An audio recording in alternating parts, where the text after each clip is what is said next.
હાલ ભાઈ 12 મહિનાનો તહેવાર છે, જુગાર રમી નાખી. ભાઈ જુગાર નો રમાય, આખું વર્ષ જેટલું કમાણા હોય ને એ બધું જુગારમાં વયું જાય, એટલે જુગાર નો રમાય. પેલા ભાઈ 7 આઠમનો તહેવાર હતો, આપણે કમાય, ક્યાંક બહાર ફરવા જાય, બહાર હોટલમાં ખાય, ત્યાં પૈસા દેવાના, પછી માંદા પડી તો પૈસા ડોક્ટરને દેવાના, વળી પાછું આપણે કમાવાનું, ત્યાં પછી દિવાળી આવી ગઈ, આપણે હું આખું વર્ષ તમે કમાઈ જ કરવાનું. એ વાત તો તારી સાચી. હાલ ભાઈ આપણે રમી નાખીએ.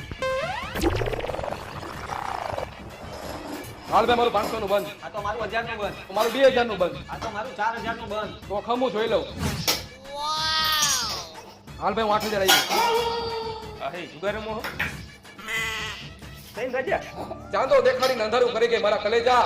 આ ત્રણ રાણી ફરીથી કાવતરું કરી ગઈ. પણ સાંભળ તો ખરી ભાઈ, ત્રણ રાજા નથી મારે, ગધેડું છે.